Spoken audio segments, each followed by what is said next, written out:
Welcome to the chemistry for better tomorrow. तो आज का हमारा टॉपिक है structural representation of organic molecule. देखो, ऑर्गेनिक मॉलिक्यूल बहुत सारे हैं, मैंने आपको बताया करोड़ों। इवन हम हर रोज बहुत सारे ऑर्गेनिक मॉलिक्यूल्स खाते भी है। हम जो फूड खाते हैं उसमें मेजर जो कंस्टिट्यूएंट रहता है वो ऑर्गेनिक कंपाउंड का होता है। तभी तो अंदर जो कार्बन है, वो कार्बन और ऑक्सीजन जो हम लेते हैं उसका ऑक्सीडेशन होने के बाद carbon plus oxygen carbon dioxide बनता है और साथ में हमें एनर्जी मिलती है ना। तो सबसे पहले देखते हैं ऑर्गेनिक कंपाउंड। ऑर्गेनिक कंपाउंड्स दो तरह के होंगे, एक सैचुरेटेड ऑर्गेनिक कंपाउंड और दूसरा अनसैचुरेटेड ऑर्गेनिक कंपाउंड। सैचुरेटेड किसको बोलेंगे हम? जहां पर all bonds are carbon carbon single bond. Valency मैं नहीं लिख रहा हूं, 4 वैलेंसी वो हम लिख सकते हैं। अनसैचुरेटेड किसको बोलेंगे? जहां पर मॉलिक्यूल में मिनिमम कार्बन कार्बन एक डबल बॉन्ड है या फिर मिनिमम एक कार्बन कार्बन ट्रिपल बॉन्ड है, उन सभी मॉलिक्यूल्स को हम बोलेंगे अनसैचुरेटेड कंपाउंड। इसकी हमें जरूरत पड़ने वाली है। अभी हम थोड़े एग्जांपल्स लेंगे, है ना, रिप्रेजेंट करने के लिए। तो वहां पर हमें कुछ सिंपल मॉलिक्यूल्स के नॉमेनक्लेचर की जरूरत पड़ने वाली है। आप प्रीवियस स्टैंडर्ड में इसको नाम दे चुके हो, बस थोड़ा रिवाइज कर लेते हैं। देखो, मेरे पास मान लो कोई भी कंपाउंड है, जैसे कि ये कंपाउंड, ये कार्बन ने कार्बन के साथ बॉन्ड बनाया, फिर यहां पर 4 वैलेंसी है तो यहां पर 3 हाइड्रोजन ले रहा हूं, सेम यहां पर भी 3 हाइड्रोजन ले रहा हूं। एक्चुअल में होता क्या है, ये ऑर्गेनिक कंपाउंड है तो यहां पर 2 एटम के बीच इलेक्ट्रॉन पेयर होगा। सेम यहां पर भी इलेक्ट्रॉन पेयर, यहां पर भी इलेक्ट्रॉन पेयर, यहां पर भी इलेक्ट्रॉन पेयर, यहां सभी जगह पर इलेक्ट्रॉन पेयर्स होंगे, है ना, जिसको हम ऑक्टेट रूल बोलते हैं। कार्बन 8 इलेक्ट्रॉन है अपने पास में, 2 4 6 8। तो अगर सभी कार्बन कार्बन सिंगल बॉन्ड है या कार्बन कार्बन डबल बॉन्ड है, उसको नोमेनक्लेचर कैसे करना है मैं यहां पर आपको लिख देता हूं। नोमेनक्लेचर के लिए हम क्या करते हैं, पहले रूट वर्ड यूज करते हैं, एकदम ही सिंपल है और डिटेल में हम नहीं जाएंगे। उसके बाद हम लिखते हैं सफिक्स। सफिक्स में 2 होते हैं, एक प्राइमरी सफिक्स होता है और दूसरा सेकेंडरी सफिक्स होता है। अभी रूट वर्ड से पहले लिखते हैं हम, उसको बोलते हैं प्रेफिक्स। तो यहां पर भी प्राइमरी और सेकेंडरी प्रेफिक्स होता है, लेकिन वो हम डिटेल में भी डिस्कस नहीं कर रहे। देखो, रूट वर्ड मैं यहां शॉर्ट में लिख देता हूं। रूट वर्ड कार्बन के आधार पर लिखा जाता है। नंबर ऑफ कार्बन मॉलिक्यूल में कितने हैं, नंबर ऑफ कार्बन, उसके आधार पर हम लिखते हैं रूट वर्ड। जैसे कि मान लो मॉलिक्यूल में एक ही कार्बन है तो इसके लिए रूट वर्ड लिखेंगे मिथ, फटाफट। 2 के लिए इथ, 3 के लिए प्रोप, 4 के लिए ब्यूट, 5 के लिए पेंट।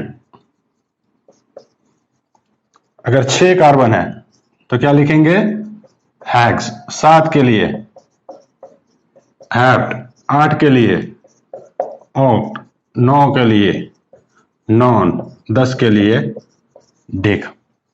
ये बेसिक इसलिए ताकि आपको बहुत ही अच्छे से समझ में आए, ठीक है। चलो, 10 कार्बन है तो उसके लिए रूट वर्ड ये लिखेंगे। फिर मान लो अगर मॉलिक्यूल में सभी कार्बन कार्बन सिंगल बॉन्ड है, सैचुरेटेड कंपाउंड है, तो यहां पर मैं लिखूंगा एन, प्राइमरी सफिक्स ANE। और अगर मॉलिक्यूल में एक भी कार्बन कार्बन डबल बॉन्ड हो गया तो इसके लिए मैं लिखूंगा इन। या फिर मॉलिक्यूल में कार्बन कार्बन ट्रिपल बॉन्ड हो गया है तो इसके लिए मैं लिखूंगा आइन। अभी आपके मन में डाउट है कि सर मान लो 4 कार्बन कार्बन सिंगल बॉन्ड है और एक कार्बन कार्बन डबल बॉन्ड है, तो क्या लिखना है, एन लिखना है, इन लिखना है या दोनों साथ में लिखना है? तो मिनिमम एक डबल बॉन्ड है तो आपको सिर्फ इन लिखना है, एन नहीं लिखना है। क्लियर? नेक्स्ट, अगर ट्रिपल बॉन्ड हो गया और डबल बॉन्ड भी हो गया तो क्या लिखना है, इन भी लिखना है, आइन भी लिखना है। मान low carbon carbon single bond भी है और ट्रिपल बॉन्ड भी है तो आपको सिर्फ आइन लिखना है, एन नहीं लिखना है। कुछ एग्जांपल्स लेते हैं फिर समझेंगे। क्लियर है? चलो, अब ये क्लियर हो गया आपको। चलो एक एग्जांपल लेता हूं मैं। ये कार्बन, मान लो इसने हाइड्रोजन के साथ 4 बॉन्ड बना लिए। कितने कार्बन? एक। Root word meth. Carbon carbon bond ही नहीं है तो डायरेक्टली लिख दूं मैं एन, तो इसका नाम बनेगा मीथेन। अगर मान लो ऐसा है मेरे पास कार्बन, डबल बॉन्ड कार्बन और यहां दोनों ही हाइड्रोजन है, क्या नाम बनेगा इसका? 1 2, 2 कार्बन के लिए इथ। कार्बन कार्बन डबल बॉन्ड क्या लिखूंगा मैं? इन, तो इसका नाम है इथ इन। तो ऐसे ही हम इथ आयन वैसे नाम लिख सकते हैं। क्लियर? चलो अब ये आपको याद होना चाहिए। Meth, eth, prop, but, pent, hex, hept और नॉन, डेक, जो कि सिंपल ही है। अब मैंने यहां पर एक मॉलिक्यूल लिखा हुआ है, देखो उसमें मैंने कार्बन के आसपास इलेक्ट्रॉन पेयर दिखाए हैं। तो ऐसे स्ट्रक्चर्स को हम क्या बोलते हैं? Lewis structure. यह है लेविस स्ट्रक्चर। लेविस स्ट्रक्चर में क्या करते हैं हम? इलेक्ट्रॉन पेयर दिखाते हैं डॉट से। तो ये हमारा स्ट्रक्चर है लेविस स्ट्रक्चर, या फिर हम इसको बोलते हैं डॉट स्ट्रक्चर, क्योंकि हमने यहां इलेक्ट्रॉन को डॉट से दिखाया, डॉट स्ट्रक्चर। देखो हर बार इतने इलेक्ट्रॉन्स दिखाना मुश्किल काम है ना, डिफिकल्ट हो जाएगा हमारे लिए। तो इसके अलावा हम 4 रिप्रेजेंटेशन आज डिस्कस करने वाले हैं। 1 बाय 1 स्टार्ट करते हैं। पहला जो हमारा है, first one, that is complete structure. So how complete structure is obtained? Complete structure from Lewis structure can be obtained by replacing electron pair or electrons with dash। मतलब ये लेविस स्ट्रक्चर है, यहां पर जहां पर भी ये इलेक्ट्रॉन पेयर है मैं सबको रिप्लेस कर दूंगा, किससे? डैश से। चलो तो ये कार्बन है, कार्बन और कार्बन के बीच 2 इलेक्ट्रॉन है, कोवेलेंट बॉन्ड में 2 इलेक्ट्रॉन होते हैं, तो ये 2 इलेक्ट्रॉन की जगह पर मैं क्या लिखूंगा? डैश लिख दूंगा। सेम यहां पर हाइड्रोजन, यहां पर हाइड्रोजन, यहां पर हाइड्रोजन, यहां पर भी हाइड्रोजन, यहां पर भी हाइड्रोजन, यहां पर भी हाइड्रोजन। तो ये हो गया 2 कार्बन वाला कंपाउंड। क्या नाम दूंगा मैं इसको? क्या ये 2 कार्बन, इथ, फिर एन, तो ये इथेन का स्ट्रक्चर है। मैंने सभी बॉन्ड दिखा दिए, सभी पेयर ऑफ इलेक्ट्रॉन को मैंने निकाल दिया और वहां पर डैश लगा दिया। तो यहां पर मेरा पहला पॉइंट क्या बन गया? All pair of electron of covalent bond is replaced by dash। चलो ये तो कार्बन कार्बन सिंगल बॉन्ड था। अभी यहां पर डैश जो है वो single, double and triple dash use करेंगे हम। Single, double and triple dash is use for single bond, double bond and triple bond respectively. तो चलो यहां पर मैं और एक स्ट्रक्चर लिख रहा हूं। कार्बन के बीच डबल बॉन्ड लगा दिया, कार्बन का वैलेंसी 4, तो बाकी 2 वैलेंसी रहती है, वहां पर मैं हाइड्रोजन लगा देता हूं ये। तो ये भी कंप्लीट स्ट्रक्चर है। इसका नाम क्या बनेगा? 2 कार्बन के लिए रूट वर्ड इथ, प्राइमरी सफिक्स एन, नहीं, डबल बॉन्ड के लिए इन आता है। क्लियर? चलो ऐसे ही मान लो मेरे पास कार्बन कार्बन ट्रिपल बॉन्ड बनाना है मुझे, तो ये 3 डैश लगा दिया मैंने बीच में। इसने 3 बॉन्ड बना लिए और एक बॉन्ड बना सकता है, यहां पर मैं हाइड्रोजन लगा दूं, तो इसका नाम क्या बनेगा? 2 ही कार्बन है, इथ, प्राइमरी सफिक्स क्या यूज करेंगे हम? आयन। तो ये इथाइन का कंप्लीट स्ट्रक्चर है। क्लियर? और एक चीज, चलो और एक एग्जांपल लेता हूं। मान लो ये कार्बन के साथ मैंने 3 हाइड्रोजन लगा दिए। कार्बन 4 बॉन्ड बनाता है, तो अभी और एक बॉन्ड ये बनाएगा। चलो ऑक्सीजन के साथ बॉन्ड बना लिया। ऑक्सीजन कितने बॉन्ड बनाता है? अरे वो भी समझना है क्या? चलो ये कार्बन, फिर नाइट्रोजन, ये ऑक्सीजन, है ना। कार्बन कितने बॉन्ड बनाता है? 4। फिर नाइट्रोजन 3 बॉन्ड बनाता है, ऑक्सीजन 2 बॉन्ड बनाता है। ये मैं नॉर्मल कंडीशन में बोल रहा हूं। क्यों? क्योंकि यहां नाइट्रोजन के पास आउटर शेल में 5 इलेक्ट्रॉन है। ऑक्टेट कंप्लीट करने के लिए वो 3 और बॉन्ड बना लेगा शेयरिंग ऑफ इलेक्ट्रॉन से, कोवेलेंट बॉन्ड।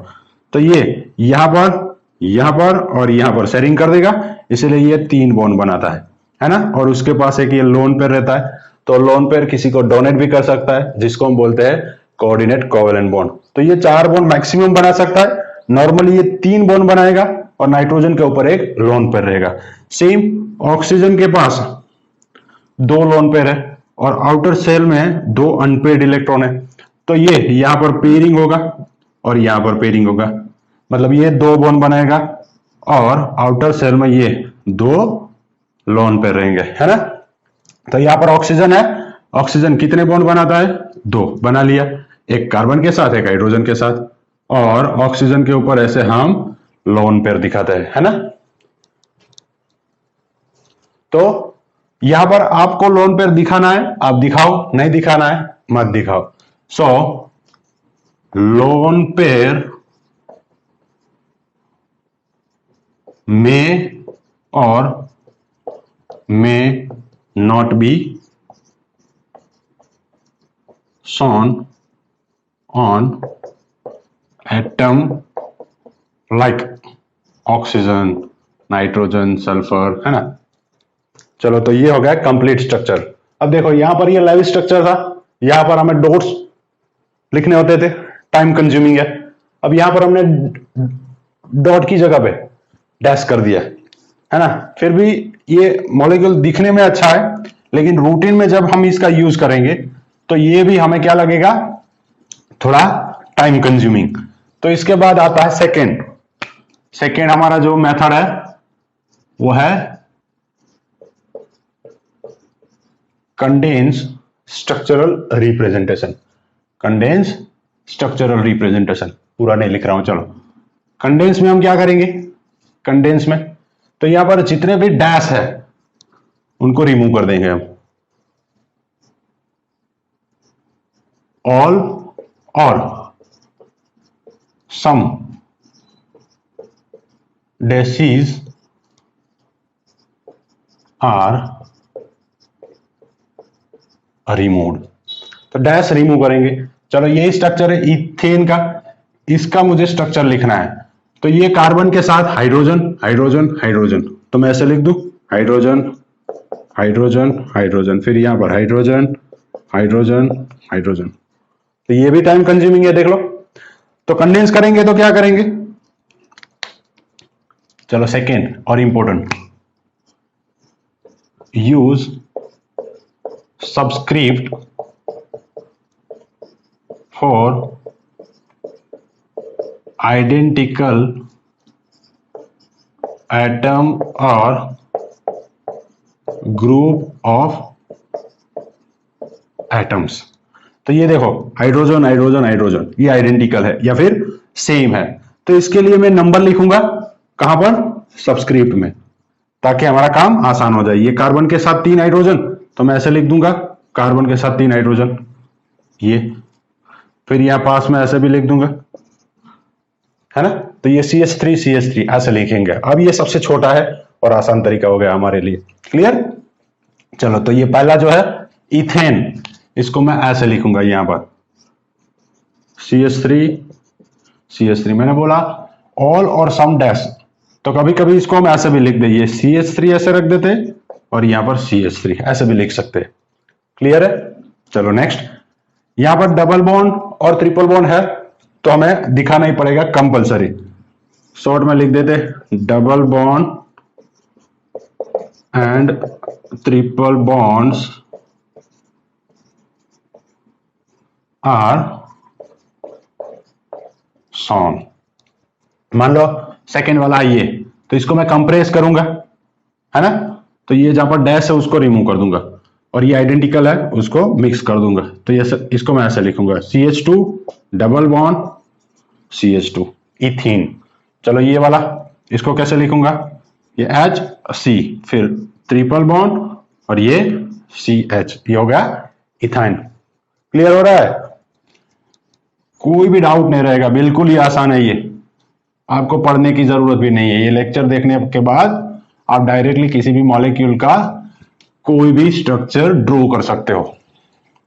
चलो इसको मुझे लिखना है, कैसे लिखूंगा मैं, फोर्थ वन, ये कार्बन इसके साथ 3 हाइड्रोजन, फिर यहां पर लिख दूंगा OH, या फिर कभी कभी ऐसे लिख देते हैं CH3 डैश OH।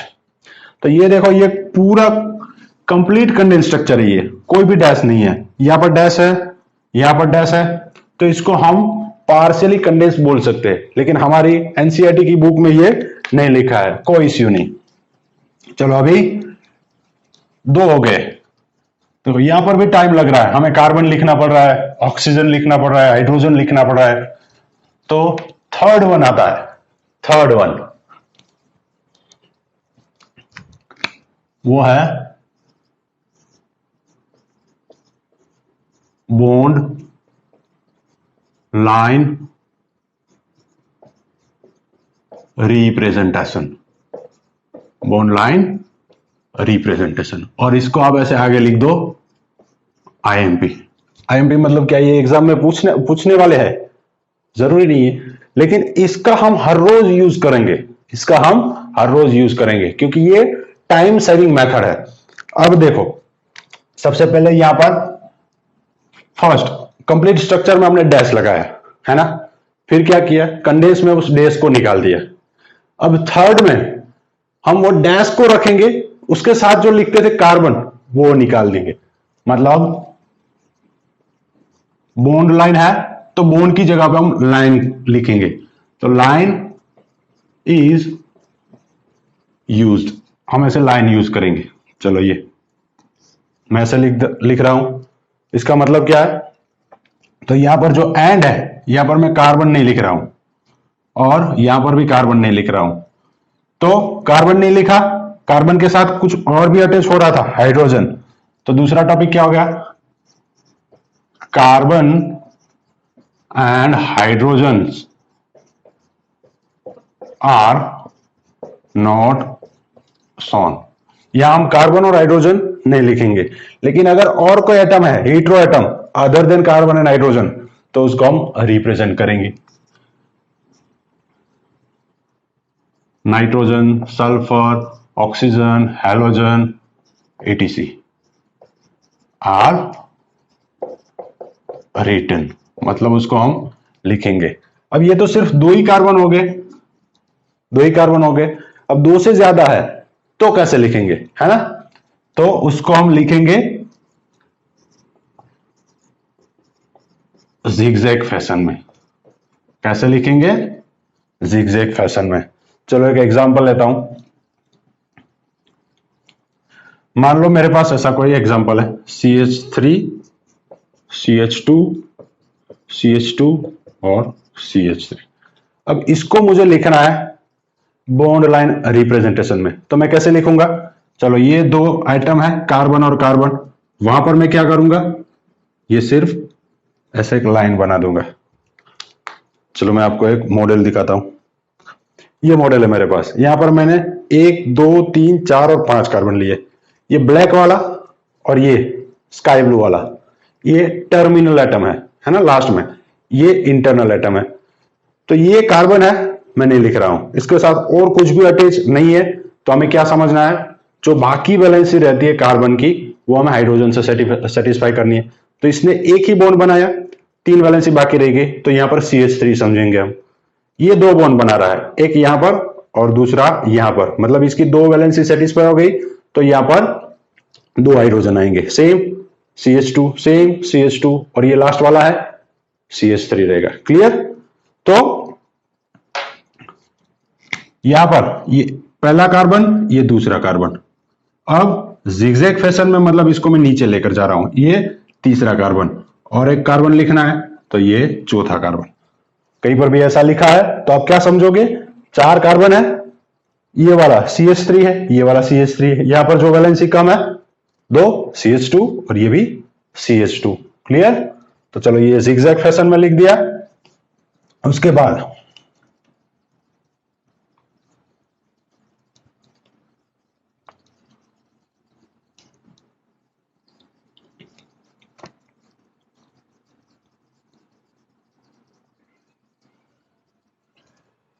बाद ये जो है बीच वाला, इसको हम बोलेंगे लाइन जंक्शन। क्या बोलेंगे? Line junction. और इसको हम क्या बोलेंगे, लास्ट वाला है तो टर्मिनल। तो टर्मिनल पे क्या होगा? Terminal is methyl. अरे आप बोलोगे ये मिथाइल कहां से है, ये तो हमने कभी पढ़ा ही नहीं। चलो वो भी समझ लेते हैं। मान लो मेरे पास एक कार्बन के साथ 4 हाइड्रोजन है, तो इसके लिए मैं क्या लिख रहा था? मीथ। और सभी कार्बन कार्बन बॉन्ड वाला मैंने बताया था एन, इन और आइन लिखते हैं। लेकिन अगर ये कार्बन की 4 वैलेंसी में से 3 ही वैलेंसी रह जाती है, कुछ ऐसा, ये 3 हाइड्रोजन, और यहां पर हाइड्रोजन की जगह पर कुछ और ग्रुप है, कहीं पर भी ये अटैच है ऐसे मेन चेन में, है ना, वो जिगजैग वाला मैं दिखा रहा हूं। तो इसके लिए हम आयल यूज करेंगे। एक ही कार्बन है तो मीथ और प्राइमरी सफिक्स आयल, तो ये हो गया मिथाइल। वैसे ही इथाइल, प्रोपाइल, तो ये CH3 ग्रुप है, मैंने इसको बोल दिया मिथाइल, मतलब टर्मिनल इज मिथाइल। अगर आपको वहां पर कोई और फंक्शनल ग्रुप दिया गया है तो आपको वो समझना है। Next, line junction. तो लाइन जंक्शन पे अगर और कुछ अटैच है या फिर कार्बन की वैलेंसी 4 रहती है, तो 4 होने में जितने बॉन्ड बाकी है उतने आपको हाइड्रोजन लगा देने हैं। क्लियर है? तो ये हो गया हमारा कौन सा? Bond line. और उसके बाद डबल बॉन्ड, ट्रिपल बॉन्ड और सोन। अगर डबल बॉन्ड और ट्रिपल बॉन्ड मॉलिक्यूल में है तो आपको दिखाना है। चलो कुछ एग्जांपल्स ले लेते हैं, बिल्कुल ही आसान है। मान लो मैंने कहीं पर भी ऐसा लिख दिया, इसका मतलब क्या हो गया? ये एंड है, ये भी एंड है, दोनों पे कार्बन है और कार्बन की वैलेंसी 3 बाकी रहती है, हाइड्रोजन हाइड्रोजन। तो इसका कंप्लीट स्ट्रक्चर ये होगा। कितना टाइम लग रहा है देखो, जबकि ये फटाफट लिख दिया मैंने। अब मान लो मैंने ऐसा लिख दिया 3 कार्बन, तो इसका नाम क्या बनेगा? 1 2 3 प्रोप एन। कोई बोलेगा सर इसको ऐसे ही लिखना है या फिर ऐसे भी लिख सकते हैं, ऐसे भी लिख सकते हो आप, है ना, ये भी सेम चीज है। और अगर मान लो डबल बॉन्ड है तो यहां पर हम ऐसे डबल बॉन्ड दिखाएंगे, या फिर मान लो ट्रिपल बॉन्ड है तो यहां पर हम ऐसे ट्रिपल बॉन्ड दिखाएंगे। क्लियर हो रहा है? बिल्कुल ही आसान है। चलो इसका नाम लिखना है मुझे, 1 2 3 3 कार्बन, क्या लिखूंगा मैं इसके लिए? Root word prop. Primary suffix double bond के लिए क्या यूज करते हैं? इन। ये सिंपल ही है, उसमें नंबर भी लिखते हैं हम 1 2 3, वो डिटेल में आगे पढ़ेंगे। इसका नाम क्या बनेगा? प्रोप आइन। क्लियर? तो ये बिल्कुल ही सिंपल मेथड है। चलो और एग्जांपल देता हूं मैं। मान लो आपको ऐसा दिया गया CH3 CH2,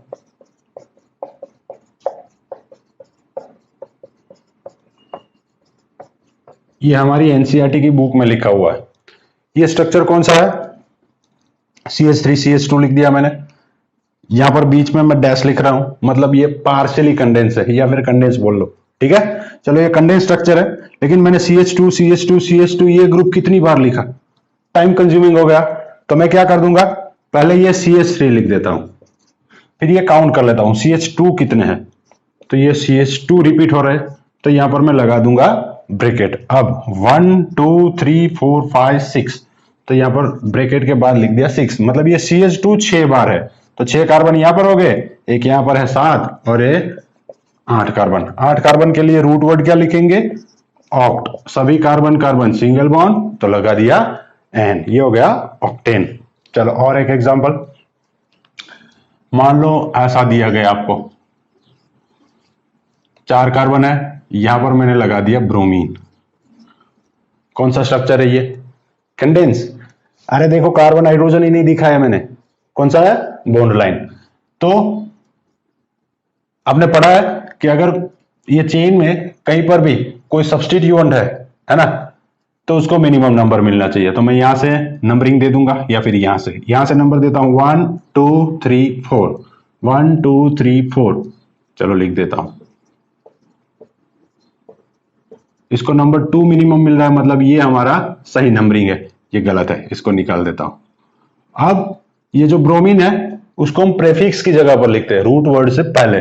इसके लिए क्या लिखते हैं, तो ये आगे 2, ये हो गया ब्रोमो, और उसके बाद सॉरी कितने कार्बन है, 4, क्या लिखेंगे, ब्यूट, और सभी सिंगल बॉन्ड तो एन, तो इसका नाम है 2 ब्रोमो ब्यूटेन। चलो इसके लिए 2 ब्रोमो ब्यूटेन के लिए मुझे कंडेंस स्ट्रक्चर लिखना है, कैसे लिखूंगा मैं, 2 ब्रोमो ब्यूटेन के लिए ऐसे, ये हो गया मेरा CH3, फिर यहां पर एक बॉन्ड लगा दिया, ये CH, वैसे ये पार्शियली कंडेंस है लेकिन कंडेंस बोल सकते हैं,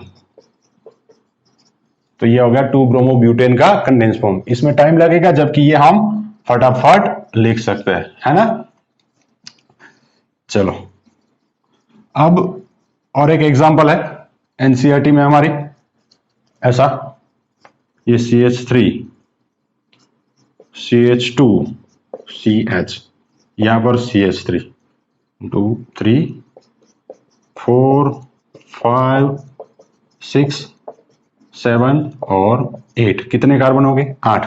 यहां से नंबरिंग दे दो, तो ये 3 के ऊपर ये ग्रुप आ रहा है, इसको क्या बोलेंगे, अभी मैंने लिखा था मिथाइल, तो ये 3 के ऊपर मिथाइल। फिर कार्बन 8 है, तो क्या नाम लिखूंगा मैं इसका, 3 मिथाइल ऑक्टेन, तो ये 3 मिथाइल ऑक्टेन का कंडेंस फॉर्म हो गया। अब इसी को ही मुझे क्या करना है, बॉन्ड लाइन में कन्वर्ट करना है, तो मैं क्या करूंगा, चलो ये पहला वाला ये मैंने ले लिया, फिर ये दूसरा कार्बन, ये अब ये ऊपर जाएगा, ये तीसरा कार्बन, 4 5 6 7 और ये 8 कार्बन हो गए, है ना, 1 2 3 4 5 6 7 8 कार्बन। अभी कौन से कार्बन के ऊपर ये ग्रुप है, 3rd नंबर पे, तो देखो ये 1 2 3, यहां पर कोई सोचेगा कि मैं यहां पर लगा दूं, देखो ये कितना गंदा दिख रहा है। और एक चीज, बॉन्ड एंगल ऑलमोस्ट सेम रहना चाहिए, तो यहां पर मैं लिख रहा हूं तो ये बॉन्ड एंगल बढ़ गया जबकि ये कम हो गया, मतलब ऐसा नहीं लिखते हम। अगर इसी बॉन्ड को मैं यहां ऊपर लगा दूं, देखो अभी दिख रहा है फैन जैसा, सभी का बॉन्ड एंगल 120 हो गया, ऐसा दिखने में आ रहा है, अच्छा दिखेगा ये, तो हम ऐसे लिखेंगे। और ये टर्मिनल है, तो यहां पर क्या है, CH3 लगा दिया, ये लाइन जंक्शन है, 2 बॉन्ड बना रहा है, मतलब यहां पर CH2, ये भी CH2 CH2 CH2 CH2 CH3, और इसने 3 बॉन्ड बना लिए, तो यहां पर क्या होगा, CH। क्लियर। अभी आपको इसका क्या बनाना है, सेम मॉलिक्यूल का कंप्लीट स्ट्रक्चर, वो मैं आपको होमवर्क में दे रहा हूं। चलो क्लियर हो रहा है, जैसे जैसे लिखते जाओगे बिल्कुल ही सिंपल है, ये कुछ भी नहीं है। अब 4th वन जो आता है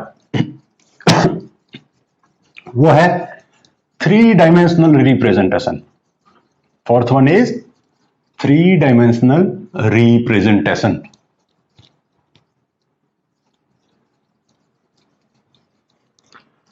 नंबर 4, 3 डायमेंशनल रिप्रेजेंटेशन।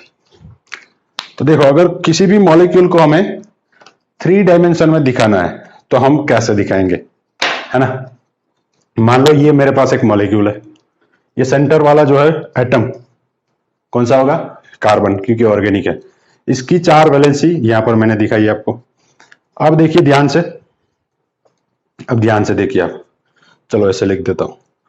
अब ये 3 डायमेंशन में कैसे है, ये एक एटम ऊपर है, 3 एटम नीचे है और ये बीच में है सेंटर एटम। अब अगर मैं इसमें से प्लेन निकालूं तो कहीं से भी मैं प्लेन निकाल सकता हूं, लेकिन प्लेन में मैक्सिमम कितने एटम्स आएंगे। अब देखो वहां से, ये कार्बन, ये ऊपर वाला एटम और ये एटम, स्काई ब्लू, रेड और ग्रीन, है ना। इसको मान लो मैं चिपका दूं यहां पर बोर्ड में, तो ये बोर्ड जो है हमारा प्लेन हो गया। तो प्लेन में कितने एटम आएंगे, ये 1, ये 2 और ये 3 मैक्सिमम। ये जो है यहां से हम देख रहे हैं, ये जो है ये बाहर आ रहा है बोर्ड की, और ये जो रेड वाला है वो बोर्ड के पीछे चला जा रहा है। हम यहां से देख रहे हैं तो इसको मैं बोलूंगा टूवर्ड्स द ऑब्जर्वर या फिर टूवर्ड्स द व्यूअर, और ये पीछे है तो उसको मैं क्या बोलूंगा, अवे फ्रॉम द ऑब्जर्वर या फिर बोलूंगा away from the viewer. Clear है। तो इसको हम 3 डायमेंशन में रिप्रेजेंट कैसे करेंगे, चलो इसका 3 डायमेंशनल रिप्रेजेंटेशन ऐसे करेंगे। ये कार्बन है, कार्बन के साथ यहां पर कोई ग्रुप अटैच है, मान लो ये सभी अलग मैंने दिखाया है लेकिन सभी हाइड्रोजन ऐसा मान लेते हैं, तो ये हाइड्रोजन, ये भी हाइड्रोजन। अब ये जो है ये हमारे सामने, अब कोई भी ऑब्जेक्ट है उसको देखो, मान लो एक चीज आपके पास पड़ी है, आपको क्लियर दिखाई देगी, आपसे थोड़ी दूर है तो धुंधला सा दिखाई देगा आपको, है ना। तो जो नजदीक है व्यूअर के या फिर ऑब्जर्वर के वो क्लियर दिखेगी। तो उसके लिए हम ऐसा यूज करेंगे, एक वेज, ऐसा वेज यूज करेंगे। वेज क्या होता है, वेज ये ऐसा वो लोहे का होता है ना, जो क्या लकड़ियों को हम 2 हिस्सों में बांटने के लिए यूज करते हैं, ऊपर हथौड़ी मारते हैं, है ना। तो ऐसा ये एक वेज होता है। अगर समझना है तो आप एक बार गूगल पे टाइप कीजिए वेज और उसके बाद इमेज पे जाइए, आपको इमेज देखने को मिलेगा। चलो तो ये आपके पास है, ये आपको अच्छे से दिख रहा है। मान लो मैंने बता दिया ये भी हाइड्रोजन है, ये जो एटम पीछे था ये भी क्या होगा, हाइड्रोजन, लेकिन वो आपको दूर है तो धुंधला दिखाई देगा, है ना। तो इसके लिए भी हम ऐसे वेज यूज करेंगे, ये भी हम वेज है, ये वेज दूर है धुंधला।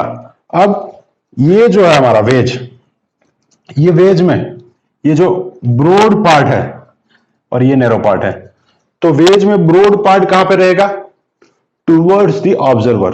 तो ये ऑब्जर्वर, हम यहां से ऑब्जर्व कर रहे हैं, तो ये जो पार्ट है वेज का ये कौन सा रहेगा, ब्रॉड, और ये भी हमारे नजदीक है, तो यहां इस एटम से जो अटैच है उसको भी हम क्या लिखेंगे, ब्रॉड, ऐसे दिखाएंगे, है ना।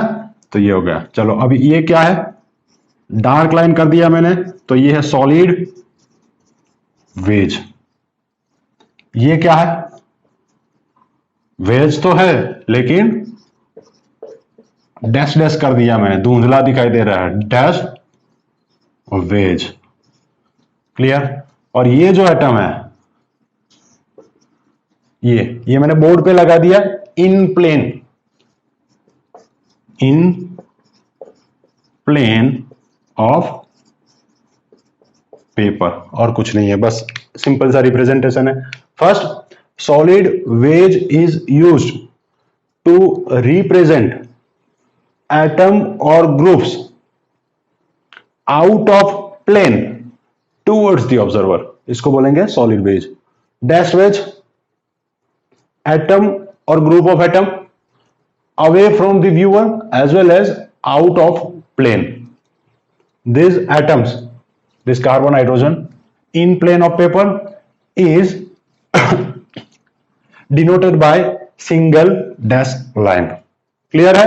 और ये जो है वेज, ये वेज का जो ब्रॉड पार्ट है वो रहेगा टूवर्ड्स द व्यूअर। क्लियर। चलो तो ये हमारे 4 मेथड खत्म हो गए रिप्रेजेंटेशन के। अब लास्ट में मैंने आपको हाइब्रिडाइजेशन वाला बताया था कि आपको कुछ मॉलिक्यूल्स का हाइब्रिडाइजेशन प्रैक्टिस करना है ना। उसके लिए एक छोटा सा ट्रिक, तो देखो हाइब्रिडाइजेशन के लिए क्या करना है हमें, हाइब्रिडाइजेशन आपको कैलकुलेट करना है number of sigma bond plus lone pair. जिसका हाइब्रिडाइजेशन आपको काउंट करना है, उस वो एटम कितने एटम के साथ कितने सिग्मा बॉन्ड बनाता है और उसके ऊपर लोन पेयर कितने हैं, उसके हिसाब से आपको पता चलेगा। मान लो वो 2 बॉन्ड बना रहा है तो क्या होगा, एक एस हाइब्रिडाइजेशन और पी एस पी। अगर वो 3 बना रहा है, एक एस और 2 पी। अगर वो 4 बॉन्ड बना रहा है तो एक एस और 3 पी। एस पी के लिए शेप क्या होता है, लीनियर। sp2 के लिए ट्राइगोनल प्लेनर, जबकि sp3 के लिए कौन सा होता है, टेट्राहेड्रल। चलो फटाफट, मान लो मैंने ऐसे लिख दिया CH3, ये CH डबल बॉन्ड CH2, इसका हाइब्रिडाइजेशन, इसका हाइब्रिडाइजेशन और इसका हाइब्रिडाइजेशन मुझे लिखना है फटाफट। ये कार्बन इसमें समझ में नहीं आ रहा है तो हम इसको कंप्लीट स्ट्रक्चर में कन्वर्ट कर देंगे। ये CH डबल बॉन्ड C और यहां पर 2 हाइड्रोजन। इसने सिग्मा बॉन्ड कितने बनाए, इस कार्बन ने 1 2 3 और 4। कार्बन के पास तो लोन पेयर होता नहीं है तो इसका हाइब्रिडेशन क्या बनेगा, sp3। इसने एक सिग्मा बॉन्ड यहां बनाया, एक यहां पर 2 और एक यहां पर 3। ये दूसरा जो है वो है पाई बॉन्ड। तो 1 2 3 क्या हो गया इसका sp2। नेक्स्ट इसका हाइब्रिडाइजेशन क्या होगा, यहां पर इसने एक सिग्मा बनाया, यहां पर सिग्मा, यहां पर सिग्मा, टोटल 3 बॉन्ड, 3 के लिए एक s और 2 p हो गया इसका हाइब्रिडाइजेशन। तो ऐसा आप हाइब्रिडाइजेशन फटाक से देख कर निकाल सकते हो। चलो और एक एग्जांपल, मान लो आपको ऐसा दिया गया है CH3 OH। आपको इस कार्बन का हाइब्रिडाइजेशन निकालना है इस ऑक्सीजन का, तो आपको पता होना चाहिए कि ऑक्सीजन के ऊपर 2 लोन पेयर होते हैं। ये कार्बन ने 3 सिग्मा बॉन्ड हाइड्रोजन के साथ बना लिया एक ऑक्सीजन के साथ, तो टोटल हो गया 4, मतलब sp3। ये ऑक्सीजन के लिए ये फॉर्मूला लिखूं मैं, तो ये ऑक्सीजन 2 सिग्मा बॉन्ड बना रहा है, फॉर्मूला 2 प्लस इसके ऊपर लोन पेयर कितने 2, तो बन रहा है 4, मतलब इसका हाइब्रिडेशन है sp3। ऐसे ही आप हर एक मॉलिक्यूल जो हमारी एनसीईआरटी की बुक में दिया गया है उसके लिए प्रैक्टिस कीजिए, बिल्कुल आसान है, आपको सब कुछ समझ में आ जाएगा। अगर समझ में नहीं आ रहा है तो कमेंट बॉक्स में जरूर लिखिएगा। Thank you.